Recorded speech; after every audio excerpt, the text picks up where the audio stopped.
Good morning, good afternoon, and good night to everyone watching, listening, live or on demand. Welcome into the Makeshift Managers Podcast. I'm Austin. That's Devin. I pointed the right way. Let's It's a good day. go. Oh man, We're directions. We're we on it. are out here. Okay, a championship weekend is done. How you feeling?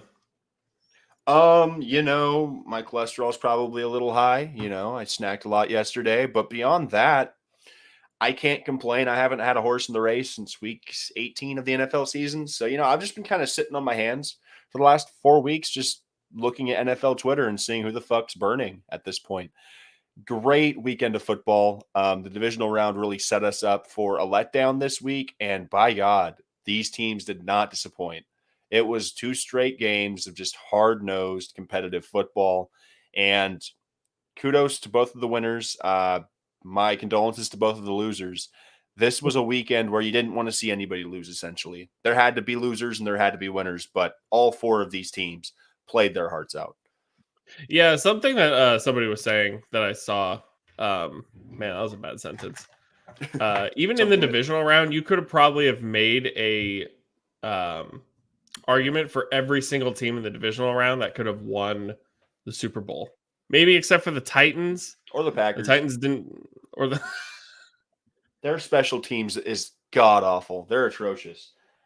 Like, you're not wrong. Coming from a Chargers fan that has seen terrible special teams units, like it's something you cannot win with. I've witnessed it year in and year out for the better part of my football fandom. Your special teams unit has to be at least league average or better if you're going to win a Super Bowl. Yeah, you're right. I mean, first in offense, first in defense, last in special teams, the Chargers way. Always haunted like such. All right. So let's just get right into it. We'll start with the AFC Championship. That's what kicked off your Sunday at noon Pacific time. The Bengals defeat the Kansas City Chiefs in overtime. Comes down to the last play again. KC, 3 points in the fourth quarter, and that's it. That's the only second half points they scored. They started like a house on fire. 3 straight touchdowns on 3 straight drives. This is the best possible outcome for this game, Austin. Is it? The Kansas City Chiefs came out on fucking fire. If there was any hangover from the Bills game, you wouldn't be able to tell unless they hit the champagne in the locker room at halftime because, dear God, Casey came out with a vengeance. And kudos to the defensive coordinator and their position coaches out in Cincinnati because they game planned for the second half. And Tyreek Hill was rendered effectively useless. He didn't do really anything in the second half. Travis Kelce had some good production in the second half, but it didn't amount to points. That Cincinnati defense came out and they basically shut down Patrick Mahomes to the better part of that description. It's insane. Yeah, I've been really impressed by the Bengals defense over the past couple weeks. They have stepped up when they needed to. They essentially were folding in the first half. I think it was Eli Apple that tackled Tyreek before the end zone to end the second half. We can start there. A mixed bag of sorts. Let's start with that play. Okay. KC's driving down. Nothing really huge. It's kind of the way it is. Then you have, they're driving down. They're in the red zone. They're on like the 5, the 4, the 3, whatever it is. They have no timeouts. There's about 6 seconds left, I believe. And there was 9 seconds, and they had, I believe, 1 timeout. And they basically had 3 downs to get it into the end zone or kick the field goal. You just don't run the ball in that situation. You go 3 pass plays, doesn't work out, take the 3. I don't know what Andy Reid schemed up. I don't know what Bieniemy thought was going to happen on that play, but I'll let you go ahead and finish the description because I don't understand it. It was basically like a flat route, not even a flat route, kind of just out of the backfield to Tyreek Hill, and Hill gets tackled before the end zone, and the half ends. You don't come away with 3, you don't come away with 6 or 7 for that matter. Look, Andy Reid and Eric Bieniemy are great coaches. They've been to 4 AFC championships in a row. They know what they're doing. They have the talent on the field. But that was probably one of the most questionable calls of the whole thing. It has to be a throw to the end zone. You can't. I get it. Tyreek's fast, but he's not untackleable. It's just not. That's not how it works. In that situation, you got to throw the ball in the end zone. You're either coming up with a touchdown or an incomplete pass. That's it. You don't have the time. Tyreek's not going to get out of bounds. It was pretty obvious. I don't understand how I don't understand how Reed just doesn't sit there and say, "Okay, we're up 21 points. Let me get these 3." Because realistically, any momentum that they had going into halftime is nullified on that tackle. Like the Bengals needed a stop and they got it, and then their defense took that stop and ran with it through all of the third quarter up until that last drive of the fourth quarter. This is a very antiquated game, and it's a game of inches, and the Bengals won that game on the last play of the first half, and they took that momentum and rode it all the way through the second half. It's one thing. I get if Reed wanted to bury them. You're up by 21. Any points at this point make it almost insurmountable. And that's the biggest thing, because KC has been this team that over the last 3-4 years has been the Undertaker. They are the team that if you get up on them like they got up on the Bengals, they can come back in a moment's notice. And they got the way that they've been getting teams for the last 3 to 4 years.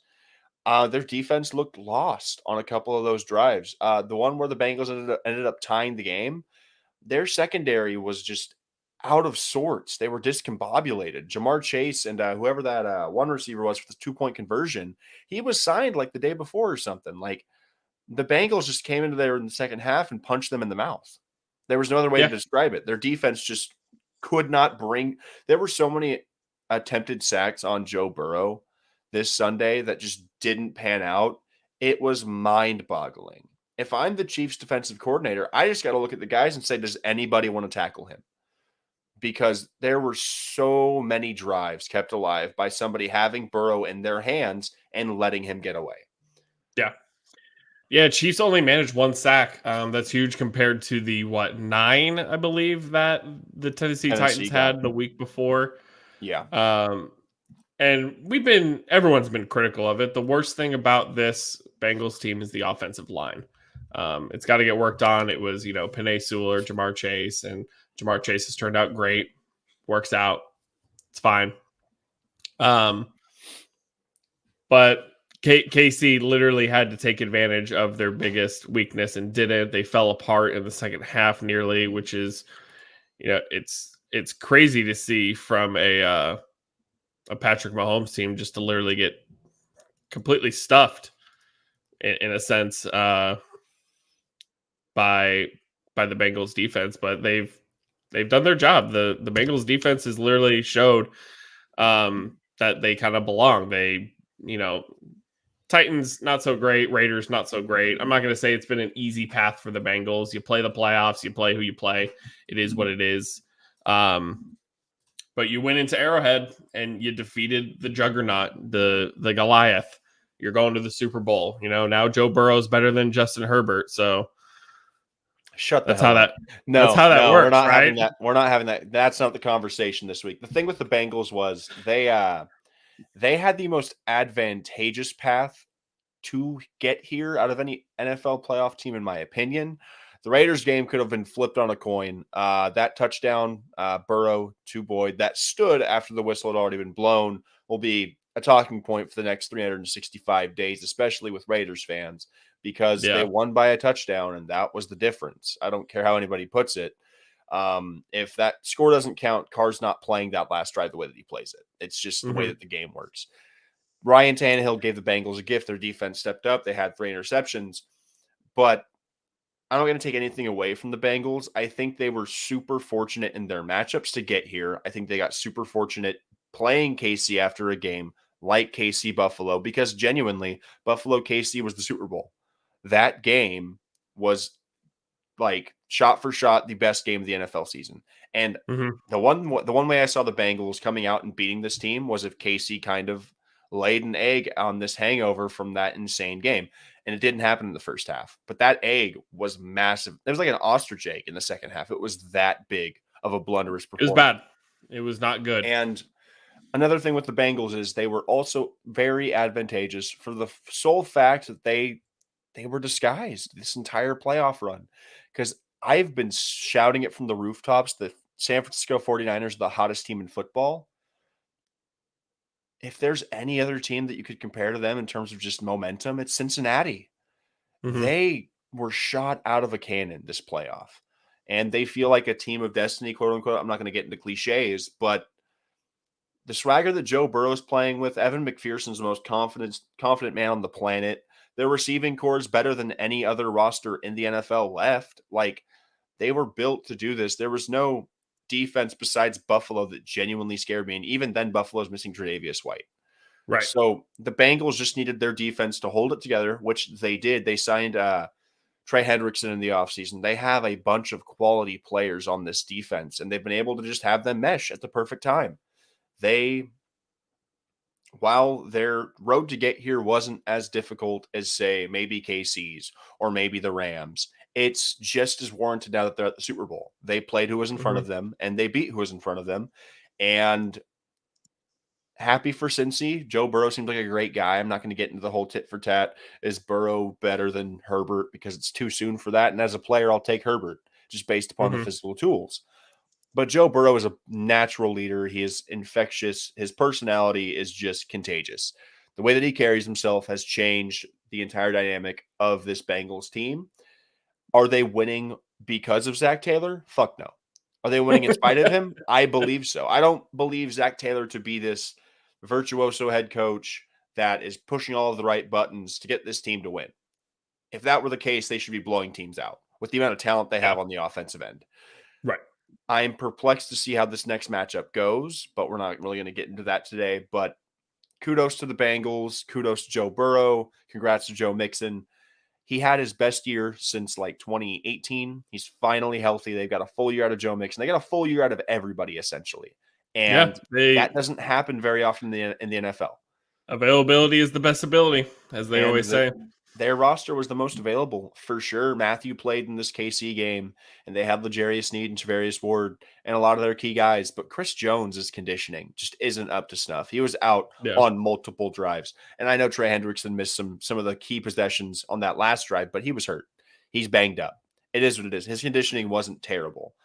But since he beat who was in front of them, and they have slain Goliath twice this postseason. Yeah, I don't know if they can do it again. I would say KC, out of between them and the Bengals, have taken more beatings. They've played definitely tougher games. They played the tougher game in the Bills the previous week. They played a full 17. They played a meaningful 17 games. They played Pittsburgh in the first round. That was kind of a wash for them. That was a preseason game. They were just throwing out. But you still have to play. You still got to, get out there, beat the guys. That Buffalo game was 2 games, in my opinion. That Buffalo game, it really was played. That offense literally had enough miles from 2 NFL football games, based upon how fast the points were scored, how quickly the ball was moving. It's insane that they were able to actually field a competent first half. I expected them to come out slow. Yeah, and they did the complete opposite. Came out quick and slowed down real quick. And something interesting too is that you can talk about the Tyreek Hill. I am the person of it. It's huge in baseball. It's huge in any sport that if Tyreek Hill scores a touchdown or if they take 3 there, it's a completely different game from the on point.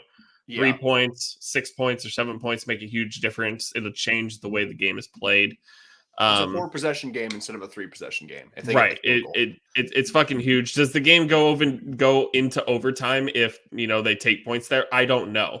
It's not something you can hang back on because the game script of the second half was changed because of the way that happened. The game script is completely different in the second half. Different plays are called. You just can't sit on those kind of speculations. Now, obviously, the overtime rule needs to be changed because Mahomes threw an interception to put the Bengals in a good spot to win the game. So if, KC didn't win the coin flip, they wouldn't have thrown an interception and the Bengals wouldn't have won. So obviously that means the overtime rule needs to change. I'm sick of it. I can't stand games being determined on a coin flip. It just doesn't make sense to me. Hey, dude, if you want to win, make a stop. The Bengals did it all game, and they finally said, damn, we literally held them for the entire second half. Why don't we fucking stop them in overtime? My biggest thing about the Chiefs, and I'm a flame Andy Reid. I don't give a shit. Personally, Andy Reid really messed up in this game. I don't get how you have a 21-point lead in the first half, and you have a grand total of, I'll give you 20 design carries for the game. 2 of them going to Mecole Hardman. One went to Michael Burton. I'm not counting that. But McKinnon and CEH literally had 18 carries combined. Mahomes threw the ball 39 times. The Chiefs lost the time of possession in this game, and it wasn't that close. They lost by 6 minutes. And the Bengals were down for all of the first half and most of the second half. I don't get how they lost time of possession here. And they didn't get penalized all that much. They had 2 penalties all game. It's they were committing penalties, but not a whole lot was getting called. This is, I don't care who you want to blame. Andy Reid takes the most blame for this loss. Mahomes sucked in the second half, but to be fair, run the damn ball. You're up by 20 plus points. You're looking to score points, yes, but just move the ball, chew the clock. The Bengals literally expertly, that last drive Burrow had was about like 8 minutes. There's like 10 minutes left in the game. They gave the Chiefs the ball back with like 2 and change. There's no reason for why the Bengals should have won time of possession, especially with how the game scripted out. And the biggest thing too, what the fuck is KC doing in the red zone this entire game? They're lucky Butker hit that kick to send it into overtime because I don't know what the fuck Mahomes was doing on that final play offensively for them. Scrambles around, sticks around in the backfield, and he fumbles it. He literally, the Bengals should have won in regulation. I don't get how Mahomes just doesn't throw it into the stands. Just get rid of the ball. Just get rid of it. I'm tired of seeing quarterbacks cognitively sitting there saying, well, maybe I can make the play. You're not making the play. You are going to cost your team the game in the end if you're going to try and fucking hero ball this. This is not. We're going to get to exactly that kind of thing in the Rams and Niners. Exactly. Like it happened in the fucking Rams game when Kyler Murray decided, well, take the safety. Don't take the sack. Throw it away. There are infinitely worse possibilities with you fumbling or turning the ball over as opposed to just getting rid of it. But I'm just tired of seeing it. There has to be a better way for these quarterbacks to react to these situations because Mahomes fucked Butker, in my opinion. He really dicked that dude in terms of like that last kick. Because if Butker missed it, that became a much bigger kick. And you're in Arrowhead. You're in a windy place. You went from a 20-something yard field goal to a 47-yarder in the span of 5 seconds. That cannot happen. And no, it did. And Casey's not going to the Super Bowl. They need to look in the mirror this offseason and figure it out. And I don't know how the fuck they're going to figure it out. Pardon my French. Mahomes' cap hit goes from around $7 million to 36 or like 45. 36. I was literally going to pull this up. So $29 million is now just off of the table for them. And 30. They'll have 15. They'll have $15 million in cap space. Mahomes' hit this year is $35.8 million. The year after that, it's $46.8 million. So I'm looking at their free agents right now, just off the top of this list. They've got Tyrann Mathieu, Jerron Reed, Melvin Ingram, Charvarius Ward, Byron Pringle, Darrell Williams, Kyle Long. It's a long. So it's a majority of defensive guys. And Jerick McKinnon's a free agent. Orlando Brown Jr. has to get re-signed. That's the guy that they just gave up decent draft capital to pick up from the Ravens. They're going to have to pay some dudes, but a lot of Mitchell Schwartz is off the books after this year. They're going to lose key parts of this offense and defense, and there's no way of getting around it. The window for KC to just be head and shoulders above the league is done. And Cincinnati, Arizona, Los Angeles, these teams that have these rookie quarterbacks on their rookie contracts are at a much greater advantage than what KC is going to be dealing with for the next 5-10 years. And Mahomes is good enough to make up for the deficiencies. but I don't think the team's going to be good enough to make up for the bullshit in these playoff runs. But historically, look, you can hate the man all you want, but Tom Brady took pay cuts for a reason. There's a reason To why he be has 7. surrounded by better, yeah, there's a reason why he has 7 rings. Like you can say all you want about Brady was carried by great defense. Do you know why they had great defense? Because they could afford to pay the players who play defense because Brady took pay cuts. And Brady's talented too, I guess, but this is in the moments where you're paying these quarterbacks. The Cowboys are completely fucked right now because they're paying so much money to Dak and so much money to Zeke and this and that. But these teams are fucking themselves. And KC's going to run out of money and they're going to lose key pieces on the defense and they're going to be in a shootout every week. And you can't win shootouts every week. At some point, the tank just goes empty, and that's what it did in the second half of the AFC Championship. The tank hit empty. Wow. Do you know what Tom Brady's cap hit was last year and this year for the Bucs? Last year it was got to be like 10 less million, than 15. Yeah. And then it was 20 this year. Okay, that's probably the most cap hit he's ever taken. Literally, it's absolutely insane. And then you've got also T. Higgins is that dude. I love T. Higgins. 6 catches, 103 yards, no touchdowns, but that dude made plays. I like T. Higgins a lot. Jamar Chase, go for it. So the most money, so Brady's first contract he made, obviously a rookie scale deal. So it's 3 years, $866,500. Next deal he gets 4 years, $29 million. Dak Prescott makes almost double that amount yearly. Yep. And then obviously these contracts are different.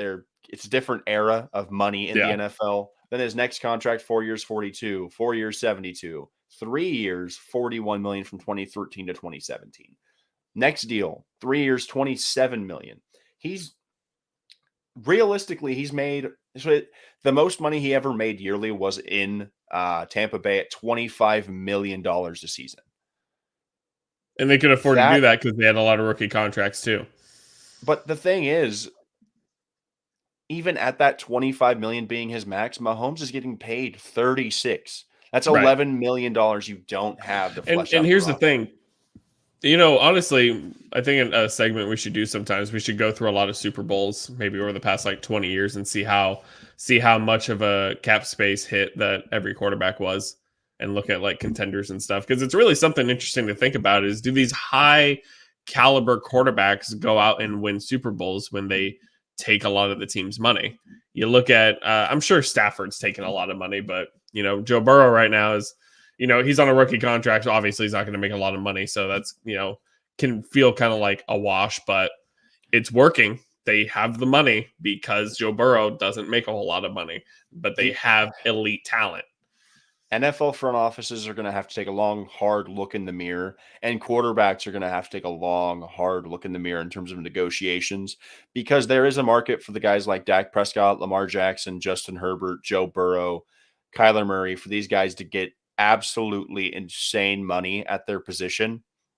But I think the days of Kirk Cousins setting the table for what the next quarterback's going to get paid are long gone. Minnesota gambled with giving him, granted, his deal was fully guaranteed, so they got a little less off the top, but you cannot afford to pay a guy like Kirk, like Jimmy, like Sam Darnold. You cannot pay any top quarterback money that is not going to be top 5. It's just not going to work out, even top 10 at that point, because Cleveland might just let Baker walk with how much he's going to be asking. Because Baker Mayfield is not going to sign for over 30 a year. No, he might get 20 to 25 at the peak of that contract. And that's generous. That's generous. Really generous. If you're a football team and if you can get a guy like Baker for around 20 to 25 million, you can build a roster around him and hopefully he figures it out. But for a guy like that at $36 million, you're never going to win. And that's just the fact of the matter. Because I can even look up Jimmy's contract right now. Thank you, sporttrack.com. Got to cite the sources, So as Devin's looking that up, we'll transition into the San Francisco 49ers against the Los Angeles Rams. Kind of the game you expected. A hard grit game that the Rams did not look good early. The Rams looked like they were going to fall victim once again to Kyle Shanahan. Sean McVay was doing everything in his power to make sure that happened. Stafford threw an early interception in the red zone, in the end zone, actually. That hurt. Skronik, is that his name? Ben Skronik? Yeah, Ben Skronik had a big drop, hit him right in the hand, dropped. So really quickly, the Rams lost 2 touchdowns that they felt like they should have had. They also lost 2 timeouts. They lost 2 timeouts. Sean McVay, that dude was coaching like a 15-year-old. Like the way that he was making moves, I was like, this dude's imploding before our very eyes. Like if they lost that game, if they lost that game, Sean McVay was going to be out in the next 3 years. But I told you that the 49ers could not get away with it forever. They couldn't do it. And Jimmy fucked up the most. You know why I blame Jimmy? Jimmy's 9-2 when he throws a touchdown or less. He threw 2 touchdowns. Jimmy fucked up. And I don't care. They didn't get to do their thing. They ran the ball 20 times. That's it. Yep. That is not a San Francisco 49ers way. Elijah Mitchell got 11 carries for 20 yards. Deebo Samuel got 7 carries for 26 yards. The Rams bared down because they had to against this super tough San Francisco 49ers offensive line. Trent Williams, I swear to God, if I see you false start again, I'm going to lose my shit.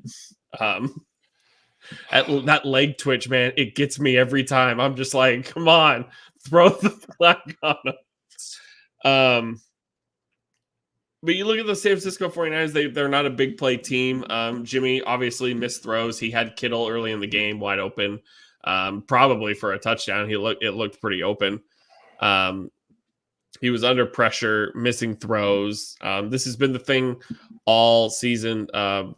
The Niners, kind of the team that wasn't supposed to be here. They started 3-5, I believe, somewhere around there, 3-6. They were dead in the water coming about the halfway. They were dead in the water, and they just writing them off right back. They got healthy. They figured it out. Jimmy was game managing his way to wins, and that's all that really mattered. Threw poor Deebo Samuel a hospital ball, and Deebo got blasted. Dude, prayers up for Deebo. I'm glad he's okay, but that was hard to watch. That entire game, the thing was, this Rams-Niners game was arguably the most physical game of the playoffs, and I don't think that's an overstatement. These teams do not like each other, never will. McVay and Shanahan are good friends, but whenever it comes to on-field stuff, they are bitter rivals. It's the Niners' biggest problem is their offense is far too predictable, and you're not going to be able to run all over a Rams defense when their front consists of Malcolm Floyd, Aaron Donald, and Von Miller. There's just too many big bodies to move around on that line. It's not like you're playing the Packers where their defensive line is patchwork at times. Like Aaron Donald creates so many issues for the San Francisco 49ers. He is, he did. In and of himself, he is just one giant pressure. There is not a single snap where he is not affecting the course of action on a play. And looking at the game stats, the Rams played the Niners game, essentially. The Rams kicked their ass in time of possession. They held onto the ball for a long time in this game. And the Niners were more heavily penalized as well. The Rams only had 2 flags thrown their way the entire game. There was the one play where Deebo got straight, just right in the chest, knocked the wind out of him. It wasn't a dirty hit. Jimmy it wasn't. I'm going to make that real clear. Like, I feel bad Deebo had to get ear hold essentially, but the DB for the Rams led with his shoulder, no head-to-head contact, and just drilled the dude. Peyton Manning ended plenty of receivers' careers with these suicide balls. Like, you can't lead your receiver into the shoulder pad of a defender. It's not on the defender that the receiver was led astray by the quarterback. And it sucks that happened. And then we're going to get to it. The fucking dropped interception by Tart. Anyone that's going after this man, acting like he lost you the game, it was a big play, but there's 60 minutes of football, and you still had a chance to stop them on defense. It is a game-changing play if he picks it off, but there are over 9.5 minutes left in the game. And it's a hard play to make. That the Niners could easily go 3 and out, punt it right back. You're kind of back in the same spot with 3 minutes less. Yeah. But yeah, he dropped the pick. It happened. Jalen Ramsey dropped a pick. Yep. It just happens. Jalen Ramsey is Everybody probably dropped the a best corner in the game. It just happens. Yeah. Stafford threw for 337 yards. Cooper Kupp. What do you want me to say, dude? Cooper Kupp is the NFL MVP, and if you're saying he's not, you're either a coward or you just want to kiss Tom Brady on the mouth. I'm sorry. There has not been a single player in the league this year that has yielded more value to their team than Cooper Kupp. And fun fact, Matthew Stafford has basically authored two of the greatest seasons a receiver has ever had. So let's shut the fuck up about Stat Padford. He was in a really bad situation and it really sucked. Padford. It is what it is. Matthew Stafford, with all of the help in the world. I'm not going to say the Rams were some underdog here. They literally built this team for this purpose. If this roster lost this game, the Rams are in deep shit. The way McVay managed that game, he wasn't losing his job, but he was going to be under a lot of scrutiny. He had a challenge for a Stafford sneak where I just feel like you can't challenge. Yeah. Whether he made it or not, there's no camera angle that tells you he did. Matthew Stafford runs quarterback sneaks like he's fucking doing the hurdles. He's like straight up. Lower your shoulder. Yeah, there's just no good way to be like, well, he's on top of four guys, so I think he's at the 5. Or I think he's at the, inconceivable. I don't like that challenge at all. They had to blow a timeout on a delay of game. They didn't call that at all this game. They didn't call it once, I'm pretty sure. We'll get to the officiating in a second, because that shit was wild. It was the worst officiated game in the NFC so far this playoff. The officiating is just a problem in general. It's just a general problem that needs to be addressed. I even told somebody, they're like, oh, they're not calling the Rams for the delay of game. It's like, if you go back and watch the delay of game that gets called on San Francisco in the fourth quarter, it takes them a long time to call it. I'm not saying they're favoring San Francisco in that situation or favoring the Rams. One that was just as long for the Rams, though, was the thing on the next drive. They were just not good. They were just not good at calling the delay of game. It would literally be like 0. Set hut. Yeah. That's what it seemed like. I literally sat there staring at the 0 while Jimmy's like clapping it up, trying to get the ball. And it's like 0, 1, 2, flag. And it's like, how long does it take you to go 0? Oh, it just doesn't make it. The officiating is not good. It's a distinct problem in the NFL that if you lose, you could pretty much blame the refs most of the time. Yeah. And the thing is, in most of these games, the Chiefs were getting away with a lot of stuff. The Bengals were getting away with some stuff. The Niners, the Rams, they're all getting away with some stuff. And then you kind of get into this thing of like, oh, it's a let him play mentality. And when you get into this let him play mentality, then oh, your guy gets blasted and there's no PI or there's no this, there's no that. It's tough for the officials to be right 100% of the time, and they have to walk this fine line of not trying to favor one team or another. It's hard. It's not easy being an official, but it's been exceptionally bad lately, and it's extremely noticeably bad. The unsung hero for this Rams attack was Kendall Blanton. Tyler Higbee went down early in this game due to a knee injury, and Blanton was the only active tight end after Tyler Higbee. 5 for 57. He saved a multitude of drives for Matthew Stafford. I felt like the Rams were playing on third down for like 95% of this game, it felt like. And they answered the call. On third downs, they went 11 for 18. San Francisco mustered 3 for 9. And that was the difference. The Rams kept drives alive consistently. And back to my Cooper Kupp take, Odell Beckham had a great game as well. He didn't score any of the touchdowns, but he was a safety valve for Matthew Stafford. 9 for 113. Take that any day of the week. It was never his fault. But Cooper Kupp, in my eyes, I know it's a regular season award, but there wasn't a quarterback that was head and shoulders above everybody else this year. Like if Brady threw for 50 touchdowns on top of the 5,000 yards and they got the 1 seed, that would be great. But without Cooper Kupp, is this Rams team even making the playoffs? That's hard, right? Because Troy Aikman talked about it a lot. Cooper Kupp has this great football knowledge of when you're running around and you're trying to keep up with him. He doesn't really give away what he's going to do until it's too late. And he hit that kind of corner of the end zone where he's just like, boop, and he's in the corner. He's wide open. Stafford hits him every time. On the biggest third down of the game, Cooper Kupp Yeah. hit somebody with like a stutter step hezzy slant route where nobody got to him. And he ran after the catch for like 20 more yards. The biggest play of their his season. yards after catch is great too. He's just been everything that they've needed. And with Robert Woods going down for the year, I get it. They have Cam Akers, they have Sony Michel, Darrell Henderson, wherever the hell he is. Shout out you for what you did earlier on in the year. Cooper Kupp's just been – the value is just so high for this offense and what they've been able to do. If anyone's getting it over Cooper, I hope it's Brady, because I hope he's finally done and he can end on top, unlike a lot of the quarterbacks we've seen in the past. But grand scheme of things, this is what we expected out of the Niners in the playoffs. They are a team. Like, if you're a Niners fan, you cannot hang your head on the season. This is a unit that is young. Defensively, they are the most intense in the sport. They hit harder than any team I have seen in the last 3 years, give or take.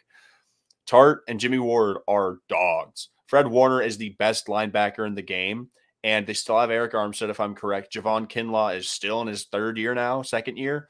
This defense is built to last for the next 3 to 5 years, minimum. D'Amico Ryan stepped in, first-year defensive coordinator under Shanahan, had an insane season, one that I expected to not be as great after they lost Robert Saleh in the offseason this year. This Niners team is not going to go anywhere, and I think they're going to be arguably the second-best team in the NFC West next year, unless the Cardinals can figure out Cliff Kingsbury not being a complete and utter jackass, and if Russ can get help everywhere. This Niners team, aside from Jimmy Garoppolo, is built to contend and to win Super Bowls. Their receiving core is arguably the best in the division. Their running backs, you could put Jerome Bettis back there. I think he'd probably get 5 yards carry. Their offensive line is out of this world. Trent Williams has been one of the best offensive linemen for his entire career. This team is built to win games.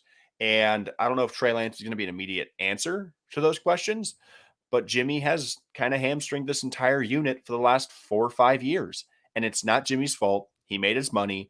He came in, had a stellar first 5 starts. And maybe the Niners learn from this and they don't invest heavily into a guy that they're not fully sold on yet. But this loss is not on Jimmy. They had a lead. They ended up blowing it in the fourth quarter, as they tend to do. But we've known who Jimmy is. To sit here and act like we expected Jimmy Garoppolo to beat Matthew Stafford in a shootout is just revisionist history, and it's not fair to Garoppolo.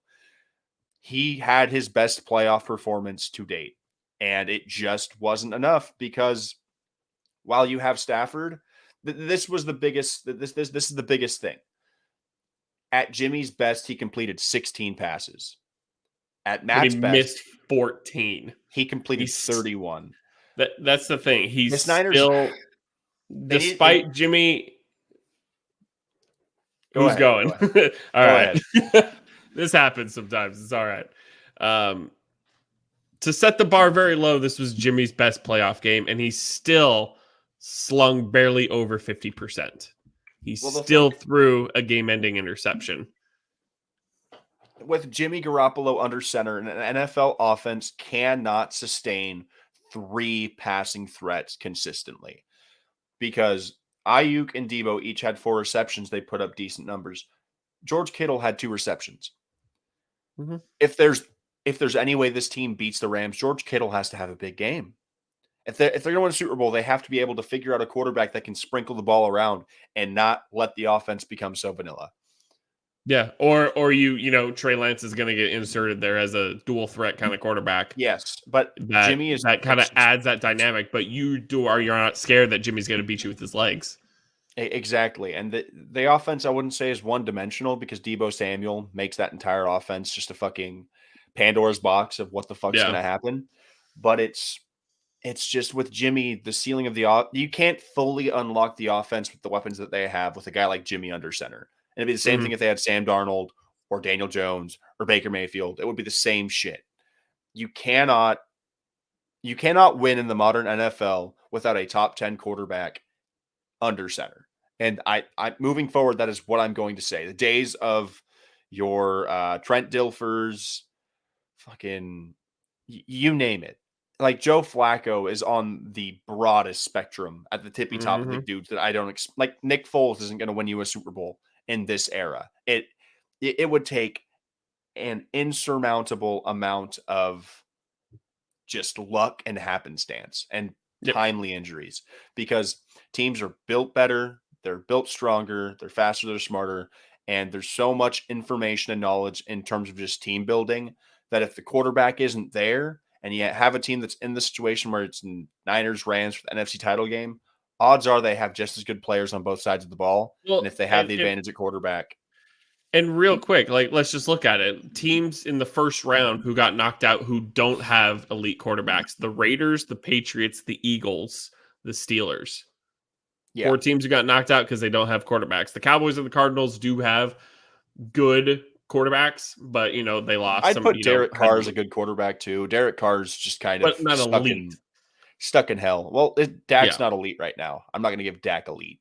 that's fair. And then you look at the next round: Tannehill and Tannehill gets knocked out. Yep. Beaten by an elite quarterback in Joe Burrow, and then Stafford beats Brady. The Niners etch out Rodgers, but Rodgers hasn't performed in the playoffs in like 10 years. Yeah. And then you have the Chiefs and the Bills, and then the last non-elite quarterback remaining was Jimmy, and Yep. Jimmy's gone. That's it. Yeah.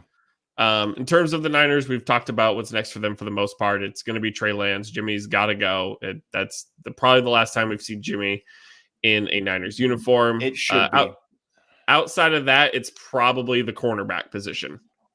Yeah, they need to improve the secondary. This draft is going to be because they already have their pieces. Jawan Jennings is a name that really surprised me this year in terms of their receiver depth. Jawan Jennings proved to be that third guy, and that Trent Sherfield as well. I think their receiver group is set. You got Debo, you got Ayuk. Kittle's obviously the number 2. So Debo, Kittle, Ayuk, and then you can just mix in Sherfield, Jawan Jennings, and then their other tight ends in that group. They don't need to focus on offense. They need to get quality talent on the corners because I like Jimmy Ward. I like Jaquiski Tart. Their safeties are pretty good. Their linebackers are really good. Fred Warner's the best in the game, as I've said before. I forget what the other name of the guy is, but he's an absolute monster as well. And if Kinlaw can stay healthy for a full year, Nick Bosa is arguably the scariest edge in all of football, and that's including guys like Myles Garrett, TJ, and his brother Joey. Nick is an intimidating dude on the edge, and you still have Eric Armstead. They're just going to retool. They're going to retool at corner, hopefully stay healthy. Maybe Jason Verrett can come back next year, and pray to God that Trey Lance learned from this year and is able to actually start of next year. Because if Trey can't do it, there's options. If Trey can't start of next year, there are going to be options in the free agent market. I don't think they'll sign a dude that's like a Mitch or a Marcus, but there's gonna be some options. And we don't know where Rodgers is gonna go. He might even stay in Green Bay. Why the fuck doesn't he go to the Niners? What stops him? They're probably the most. They're probably the most ready to win out of any of these other rosters that he could possibly go to. They're better than the Broncos. They're better than Vegas. Only other one that you can maybe compare it to is Tampa Bay, but they're going to be far worse than what they were last year. Yeah. The Niners are the biggest plug and play scenario for anybody that wants to just go into a winning environment. Not saying it'll happen, but I think the Niners are a closet dark horse if Rodgers moves on. At least in terms of situation. It's true. There's no better way for him to win. It would look he'd be Kevin Durant, essentially, if he went to the Niners, won a Super Bowl. He really would be. I'm the GOAT. It's like, no, Aaron, you're oats. And we're not sponsored by Quakers, so don't even ask me. Yeah.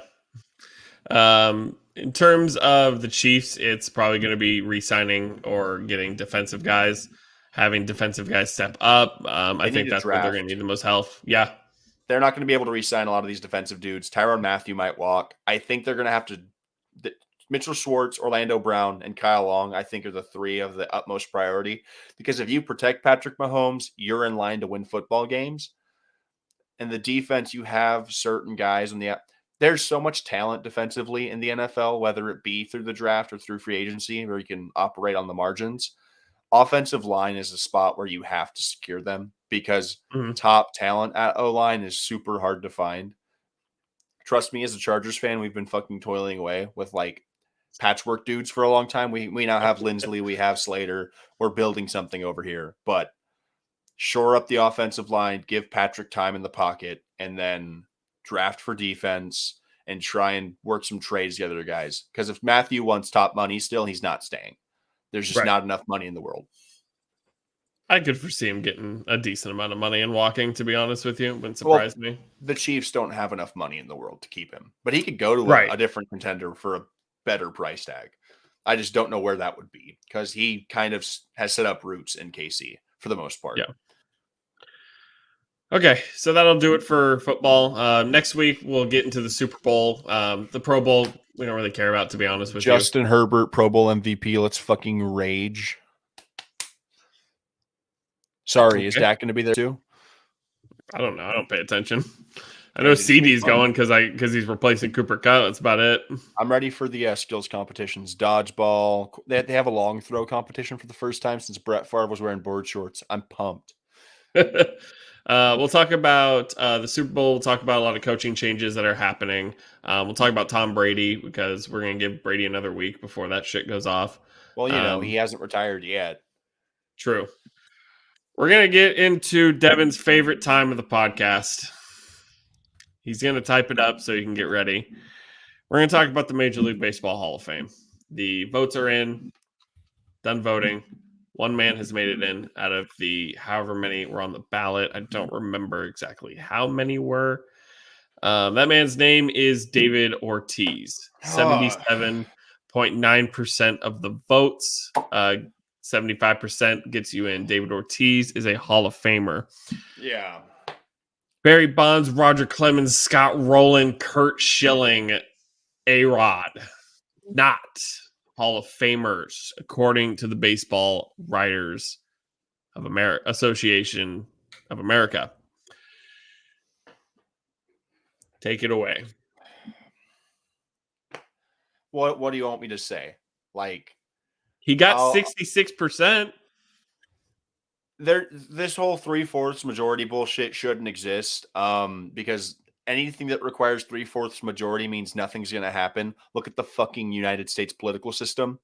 There's this constant state of limbo about making decisions to benefit people because who gives a fuck about benefiting people? But we're not going to get political. This is just strictly sports.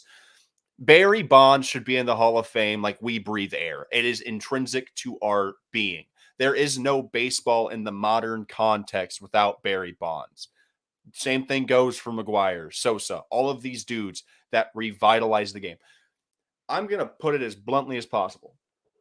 In 2017, the man himself, Bud Selig, was inducted to the MLB Hall of Fame alongside a guy named Ivan Rodriguez, who, as we all know, it was questioned if he took steroids. I don't know if he was ever proven guilty in taking it. That's not my business. Barry never got suspended. He never had a positive test in the MLB. He was blackballed by the media because Barry was better than everybody else, and he acted like it. Who gives a shit?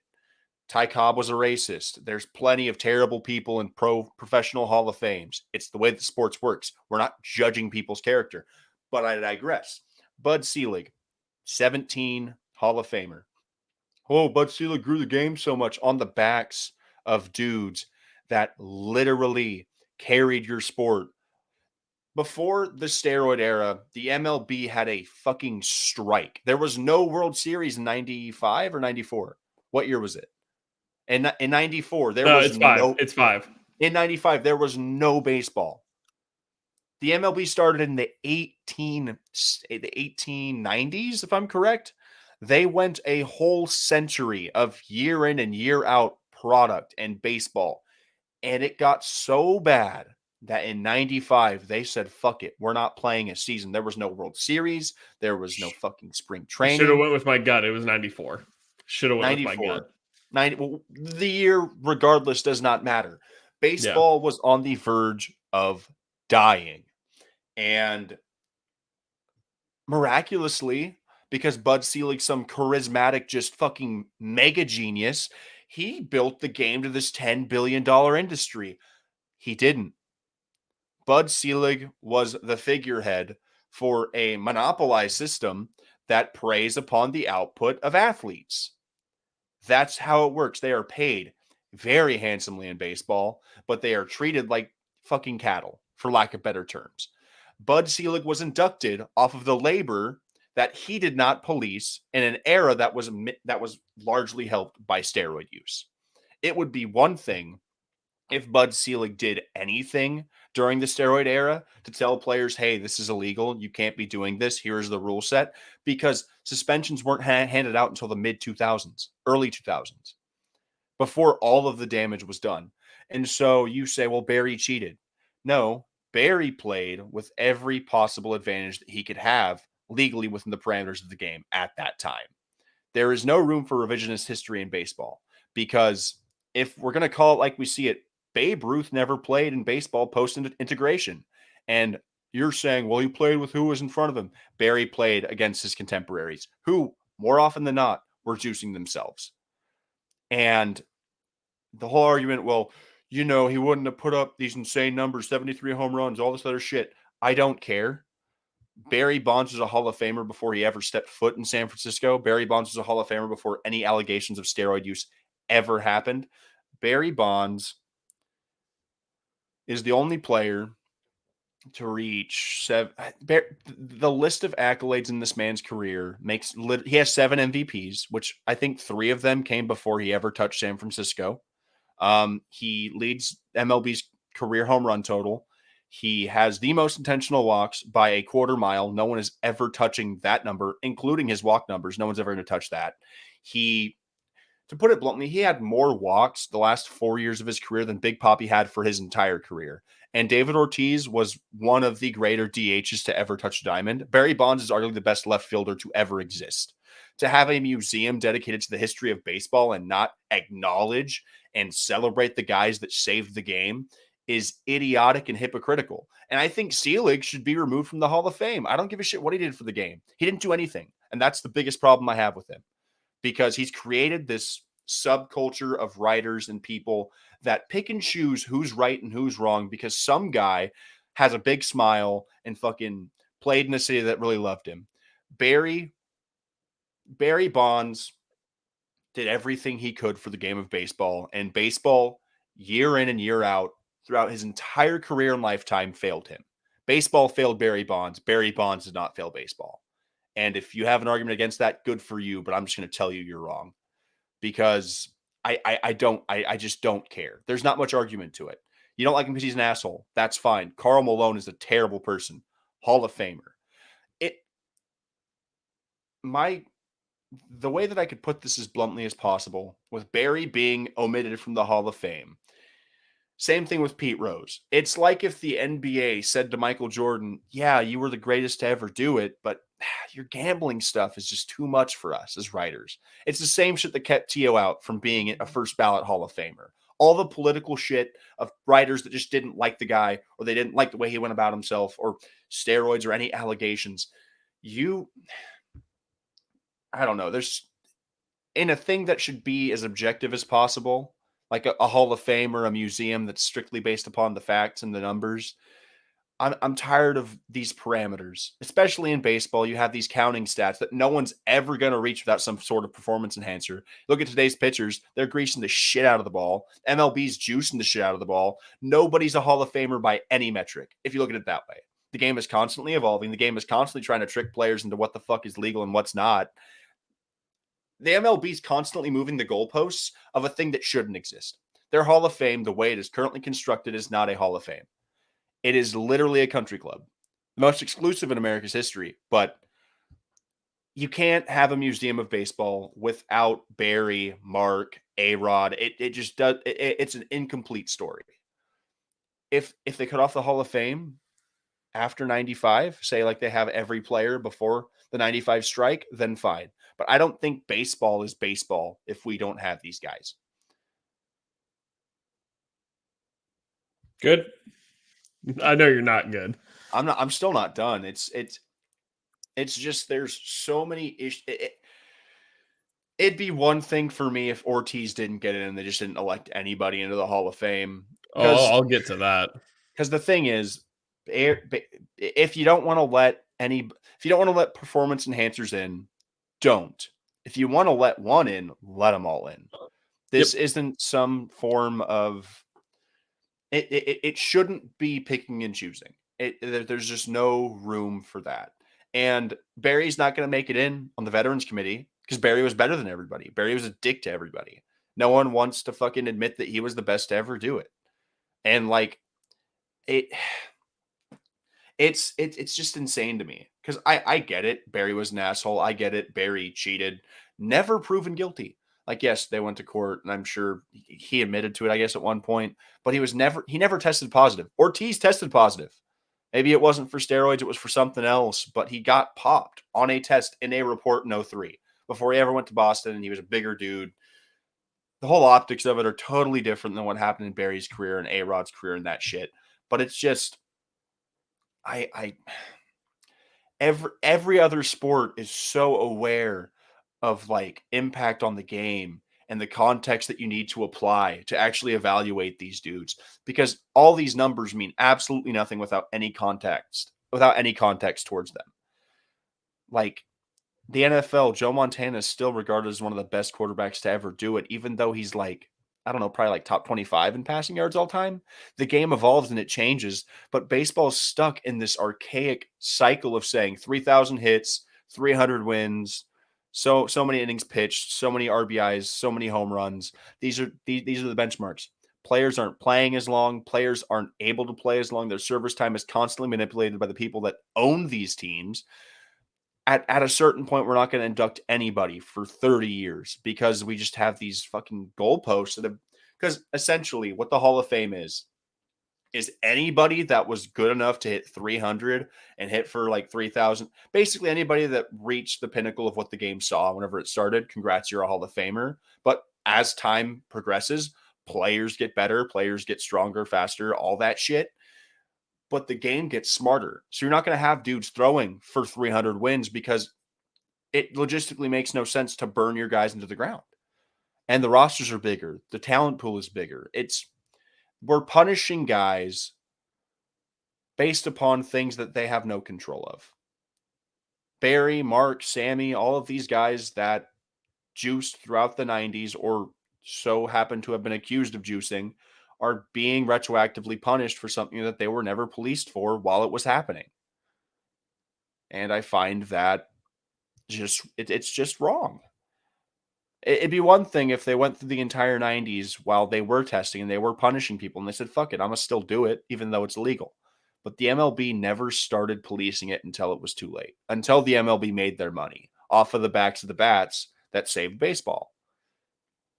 And you could even create your own steroid era wing of the Hall of Fame. That's fine if you want to categorize it that way. But a Hall of Fame without Barry Bonds is a hall that I'm never going to visit. It's just it's fraudulent. Like there's certain things historically that have to be told. It's essentially like if history books 30 years down the road, the biggest part of history is you cannot omit facts to fit your narrative.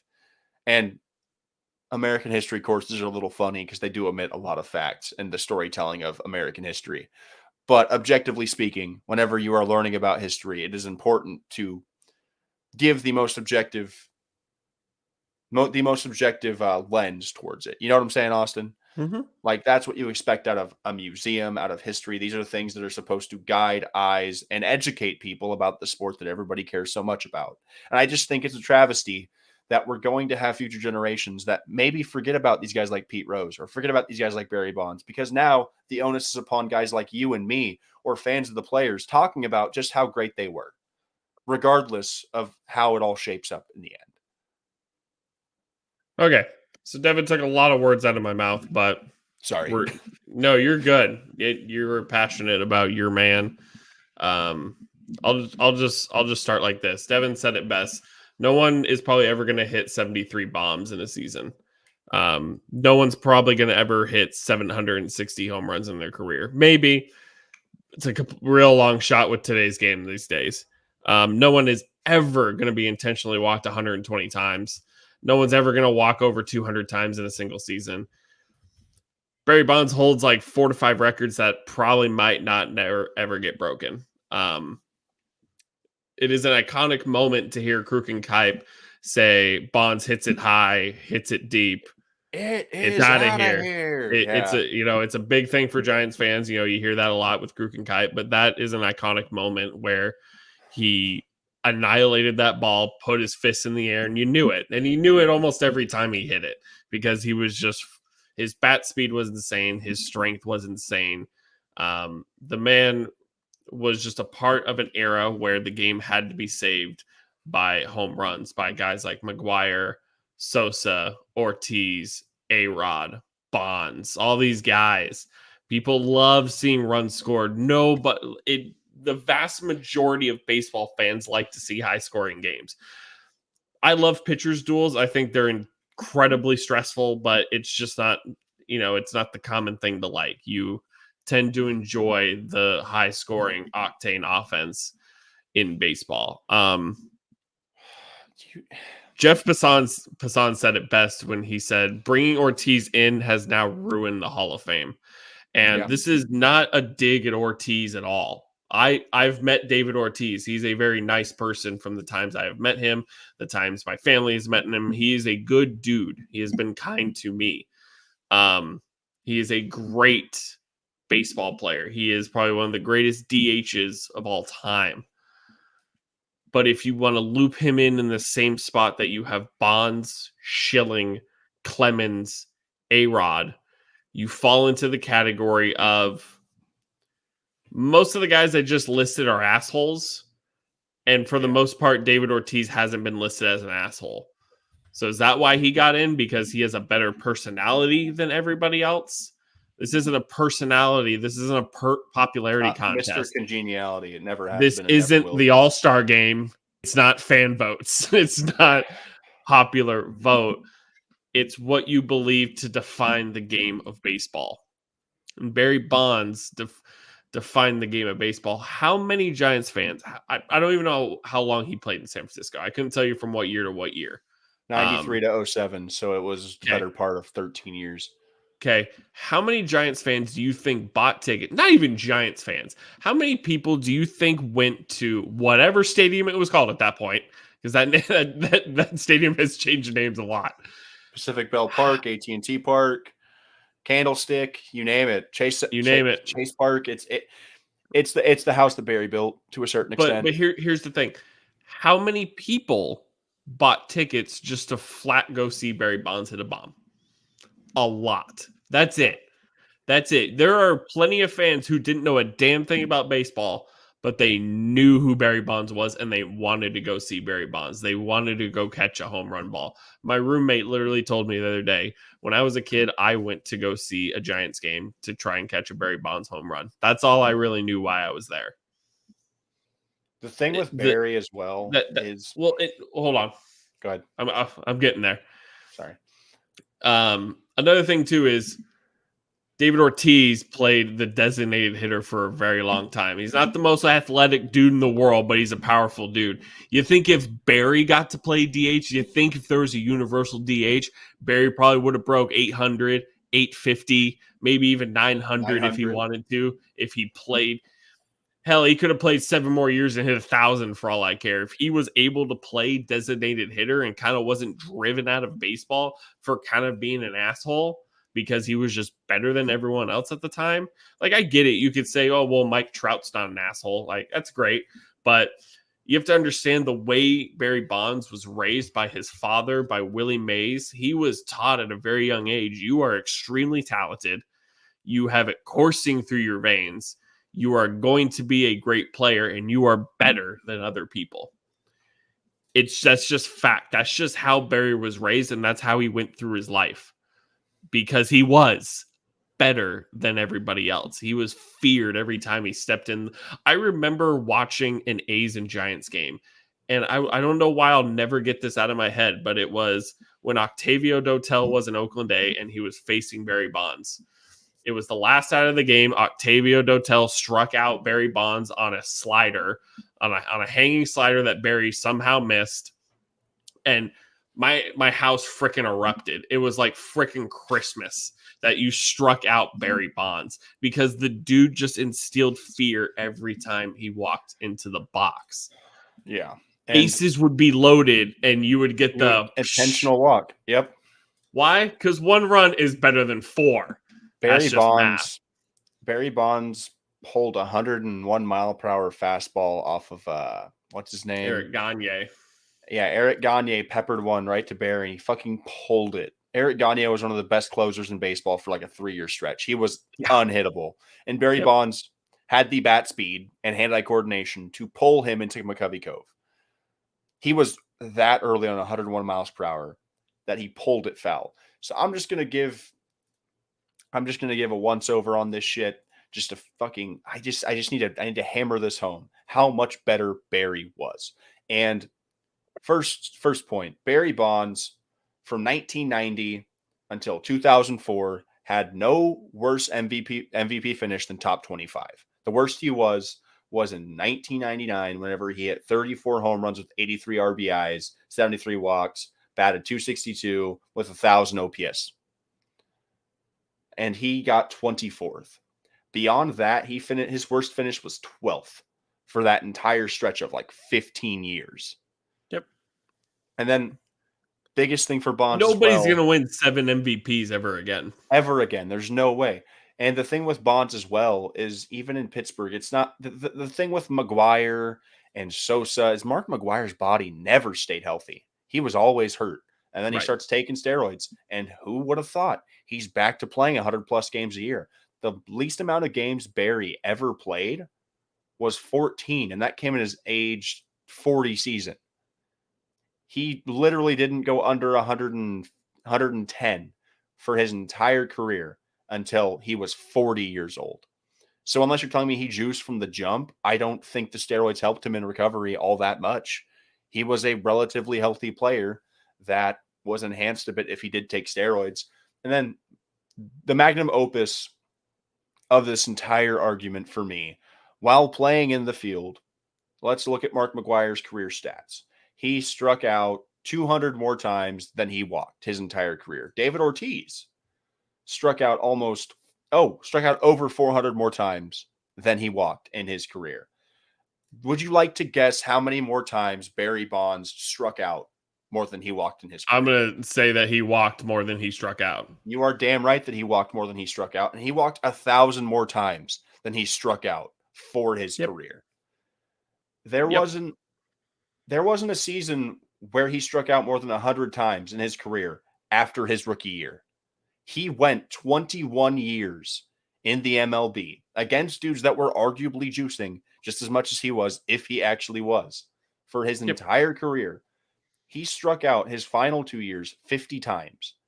He didn't strike out more than 60 times from 2002 to 2007. He had the best eye baseball ever saw, the best swing baseball ever had, and arguably the fastest swing we will ever see. There is a reason why he was so dominant, and it's not just performance-enhancing drugs. He was that good before he ever came. So let's go through the Pittsburgh stats, Austin. Before who also walked more? Wait, let me see if I got this right. Yeah, you know who also walked more than they struck out? Who? Pete Rose. Yeah. These guys, these are the guys. If you, like I said, if you want to keep Schillings and Bonds and Clemens and A-Rod and Ortiz and everyone who's tested positive ever in the history or has been associated with steroids, then do it. That is fine. It is your, you are the Baseball Writers America Association, fuck shit, whatever the hell you want to call yourself. You can vote how you want, but be consistent. Vote how you want. But that's the thing. You let David Ortiz in because he's a nicer guy than everyone else. And he had 3 World Series rings. And he had 3 World Series. Pete Rose, I don't know if anyone's ever going to get as many hits as Pete Rose ever again. Ichiro may have done it if he started in the MLB. Year. Yes. But Pete Rose has almost 4,300 hits, walked more than he struck out, probably regarded as the greatest contact hitter of all time. The man's baseball IQ is off the charts. If you ever have a chance, listen to him talk with A-Rod and Ortiz on Fox, and the man's baseball IQ is through the roof. He deserves to be in the Hall of Fame. The man changed the game, but because he's a gambler, he's not going to get in. Because Clemens and Schillings and Bonds are assholes, they're not going to get in because they supposedly juiced. But you have ruined your Hall of Fame because you have picked the one you liked out of that group and be like, he's one of us now. The rest of you guys, not so much. but because he's a nice guy, he was nice about it. We're going to keep him in. And like, I'm not going to sit here and bash David Ortiz. He was a damn good player. He deserves to be a Hall of Famer. But if he deserves to be a Hall of Famer, so do all the other guys. Yep.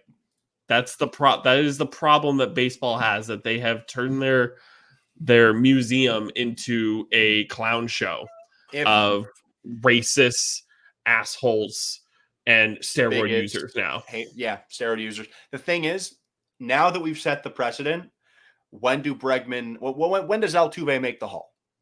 Let's just get his bus ready, because they don't care about cheating. Like, I don't think any of the Astros get in now. Altuve, Springer, Bregman, Correa. Those guys are not Hall of Famers now, right? They're done. Yeah.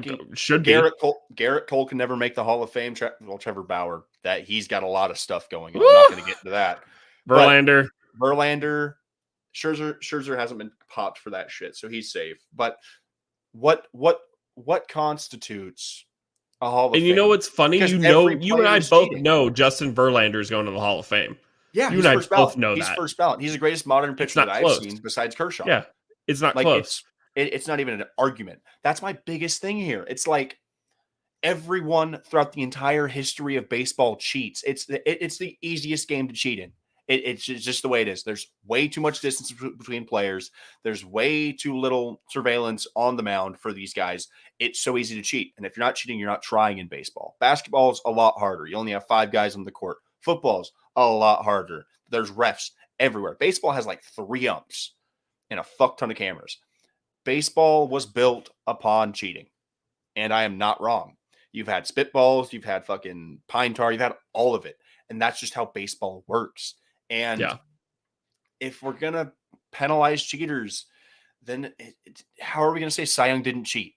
We just didn't have the facilities to understand what they were doing, because the media didn't really exist. We had newspapers and radios, and everybody was hunky-dory happy for Babe Ruth smacking home runs out of the stadium.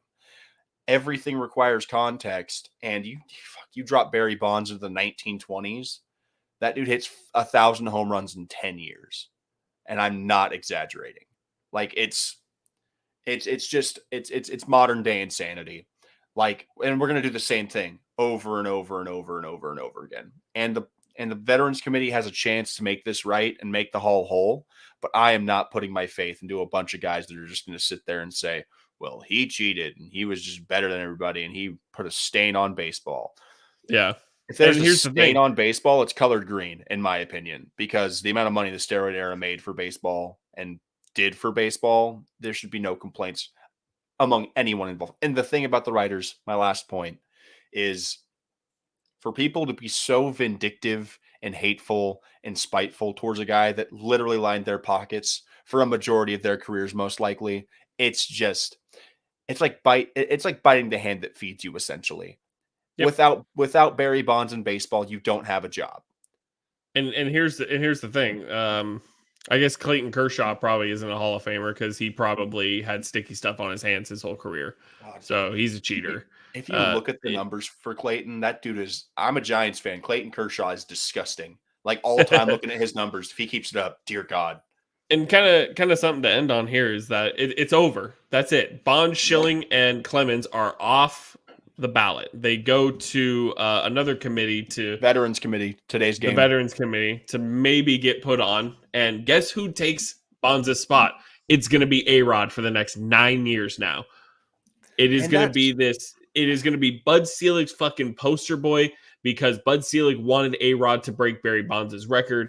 A-Rod got popped. He lost the season. He lost gas in the tank towards the end of his career. He stopped hitting as many bombs. He is an asshole. A-Rod has taken the spot of Barry Bonds. Now for the next 9 years, we're going to be talking about the same thing with Alex Rodriguez. And the first thing that's going to come up every time is David fucking Ortiz, because Ortiz got in on his very first try. And then another thing about the Hall of Fame, not just surrounding the steroid guys. If the MLB wants to keep people engaged in this whole thing, they are going to have to become far more inclusive as a sport.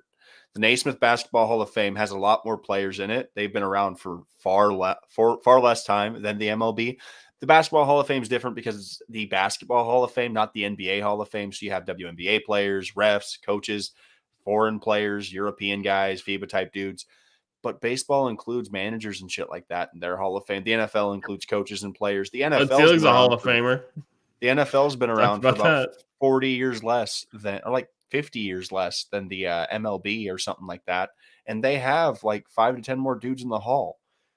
The MLB is going to kill itself, especially with the Hall of Fame, because year in and year out now, we're going to get these guys that have retired that had immense impacts upon the game of baseball and the history of the sport that are just going to miss the cut because they're not getting this 5% threshold. They need to lower the ceiling for how you get in, and they need to broaden the floor of keeping people on the ballot. Because I And get here's Tim the thing Lincecum. too: Bonds, Schilling, Clemens might get in one day, but they might not be alive to see it happen because you're gonna have to wait for all the old heads at the Writers Association to die off, and you kind of need a new generation of writers to come in and be like, "Dude, Bonds changed the game." Like Without, what? But you can't tell the story of baseball without Barry Bonds because he's at the top of so many freaking records. They're never gonna get fucking broken. yep. Because my thing is, I know Tim Lincecum, based upon the predetermined arbitrary numbers that the writers just seem to think are the gospel, he didn't hit any of those. Lincecum's not a Hall of Famer, got booted off of the ballot. But I think the Hall of Fame is going to lose a lot of what makes Hall of Fame so great and really not adapting to the times. Because Tim, I'm a Giants fan, I'm biased. I think he deserves a spot in what the Hall encapsulates. Because if you have guys like Koufax, and Koufax made it in because he played in a far less, the era was less deep than today's MLB. Koufax shined far higher and brighter than Lincecum ever did. But for a 5-year stretch, Tim Lincecum was the most fearsome pitcher you would find on a mound. And I think that is profound. He won 3 championships, and these counting stats something needs to happen to the counting stats, because these counting stats are no longer the end all be all of what players' impacts were to the game and the history of it. Because even like Roy Halladay's a Hall of Famer. He got in post death. I don't know if his stats even equate to what the writers are looking for. It's these modern guys are going to be punished for the absurdity that was baseball in its first like 50 years of like infancy, pre-integration, where they just pitch dudes every day for 9 innings because fuck it, why not? Or paying them, right? Like, it's the goalposts are constantly changing for the game and how players can produce. The Hall of Fame has to adapt to that, because if it doesn't, we're going to be missing a lot of guys that are genuinely deserving. Like Andrew Jones. The fact that he's not in the Hall yet is insane to me. He's a premier center fielder for a majority of his career. Yep. But he's not Mickey Mantle, so he's not going to get in. They need to rebrand worse than any sport. They're stuck in this spot that if you don't particularly hit the the impact of another Hall of Famer, that you can't get in. It's this comparison rate of it's why so much hate get put on players. A lot of people hate Tom Brady, or how do I look at this? Comparisons is how like the hate starts. It's when you get into this, oh, this player is better than this player. No, that player's just great on his own.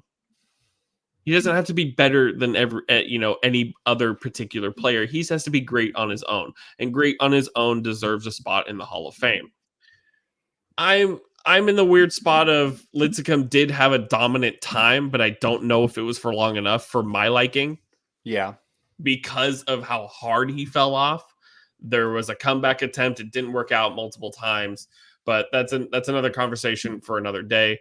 But yes, they have these parameters that it's almost like if Mike Trout stopped playing right now, they'd probably still put Mike Trout in, but he doesn't hit any of the parameters that they want. So I'm going to put this as bluntly as I can for anyone that's ever going to listen to this or watch it. So we're going to look at Lincecum's stats for his career. Let's say starting. So he had 1, 2, 3, 4, 5, 6, 7 straight years of 10+ wins. And in a couple of those years, he had more losses than he had wins, but he got Cy Young 2 years in a row, and he finished top 10 for 4 straight years for the Cy Young. And then after that, he was at least better than the league average. His whip was like 1.207. ERA floated around, where's that number? Oh, twos or threes. It went to the fours in those last couple of years where he's winning 10 plus games. The average length of an MLB career for a professional pitcher, regardless of how good they are, is 3.99 years on average in today's MLB. And I'm just going to give people the short list of the players that were dropped off the ballot this year as a one and done guy. And it's just, they need to raise the floor of, or lower the floor of how much of a percentage you need to stay on the ballot, in my opinion, because this list is featuring plenty of guys that helped me fall in love with the game of baseball and understand it to a better degree. Mark Teixeira got bounced after 1 year. He had 50 something WAR for his career. He only got 6 votes. That's surprising. Yeah. Jake Peavy, he was the Padres for the majority of my childhood. That dude was a stud. He won a World Series with the Red Sox, if I'm correct, 2 ERA titles, 2007 Cy Young. You've got guys like Carl Crawford, who never really panned out to the peak that we expected, but he was a serviceable player for a very long time. And he was the heartbeat of that Tampa Bay Rays team for the 2000s with Evan Longoria and BJ Upton. Yeah. You've One got of a the best guy leadoff hitters. in Justin Morneau, and with catchers nowadays, I don't think we're going to see a catcher outside of Yachty and Posey that make the Hall of Fame if things don't change. Justin Morneau was a really solid catcher for a good chunk of time in his career. He just didn't have the team accolades. First baseman. Oh, Morneau was Mauer. But Mauer's in. Yeah, Mauer. Joe Mauer is the catcher you'd be thinking of. Yes, correct. So Morneau, I can kind of omit him. Fine. Joe Nathan's crazy to me that he doesn't make the Hall of Fame. Got 17 votes. Like, he was a very good closer. A great closer that was converted from a shortstop. Like, his story was amazing. He literally finished 8th all time in saves, and he's not in the Hall of Fame. And then you've got the problem isn't that like he's not in the Hall of Fame, at least not right now. I get it if guys don't get it on their first year. But to get one and done and 8th all time in saves, it's like, well, okay, he's not Mariano Rivera, or he's not Trevor Hoffman, so that's it. Like, he didn't get near like 400 or 500. It's like, you know, I know Francisco Rodriguez probably isn't a Hall of Famer, but that dude has the single season saves leader. Like, that dude was dominant for an amount of time. If he was able to come back and make a career of what he was doing, he would have been very good. Yeah, and then the next 2 names are going to be ones that I know one is going to have you really upset, and the other one I'm upset about. You have 2 of the best power bats from the MLB's posthumous steroid era, and Ryan Howard and Prince Fielder, that just get bumped off because they didn't hit counting stats. The impact Ryan Howard and Prince Fielder had on baseball for a 5 to 7 year stretch is insurmountable. They were the faces of the long bomb for like my infancy of Fielder, baseball. For a big dude, was a good first baseman defensively. Yes, he was not a liability. Ryan Howard wasn't that big of a liability either. His Achilles really screwed him over. And then it's just shift. Yeah, the baseball the shift killed Ryan Howard. The parameters of the Baseball Hall of Fame are going to kill the sport far faster than let it, because it's the MLB should take a note from the NFL Hall of Fame. Devin Hester is an NFL Hall of Famer, or he's on the ballot. I think he's a finalist. I think he's going to make it. So Hester's going to make the Hall of Fame as a terrible NFL wide receiver and the best returner to ever do it. And it gives me hope for some of these guys that Ortiz made it in as one of the best DHs to ever do it. But there's not enough context in the MLB Hall of Fame. And until they establish context for each of these participants, it's going to be a hall that really just is far less inclusive than it ever can be.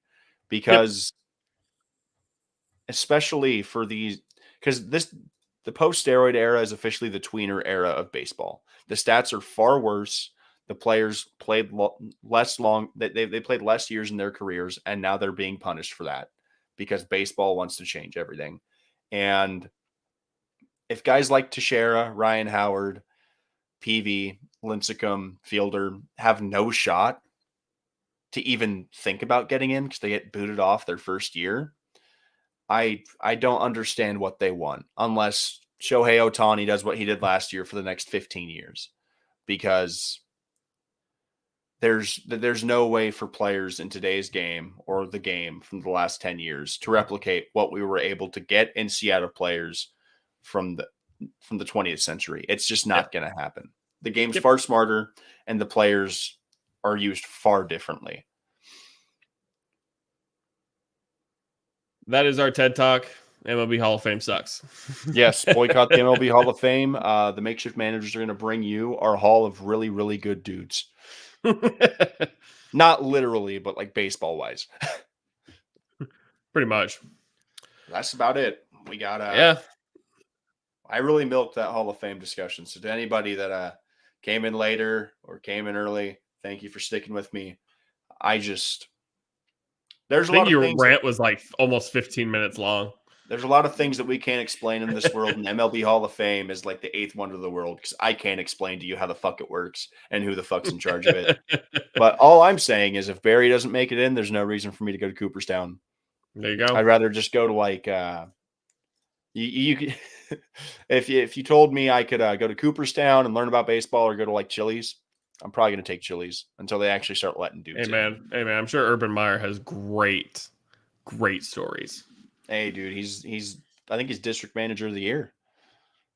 I agree. Best kicker I've ever seen, honestly. God. But as always, guys, you can catch us later tonight on halftime if you're listening to this live or on a Monday. Mondays at 7 p.m. Austin and I go live on the halftime app where we're going to talk about a little bit of stuff that we did on here. But yeah, it'll be a fun time. You'll be able to a little more rowdy. You'll be able to hear me have an aneurysm about Barry Bonds not making it. People goading me on as I'm just spiraling. But got anything else, Austin? Because I'm chock full. I'm out.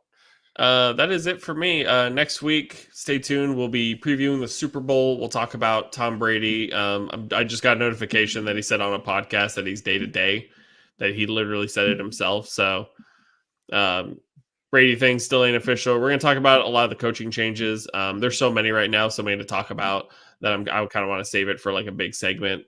And we don't have a ton to talk about next week because we're not really going to talk about the Pro Bowl too much. Yeah. It's not super interesting to either of us for the most part. So stay tuned for all of that. Other than that, like Devin said, catch us on the halftime app. Catch us here every Monday at 4. Unless Devin gets a new job and then times will change. But hey, who knows, man? We're all just a bunch of numbers floating on a big ass rock. Some shit makes sense, some shit don't. But if we are changing things, you'll be the first to know. Just follow us on Twitter for any major updates. There you go. Other than all of that. Than all of that. Yeah. Devin. Okay, it's your favorite time of the podcast. I'm not going to ramble. It's one word. So from Barry Bonds and to all the people that were dropped off the ballot, peace.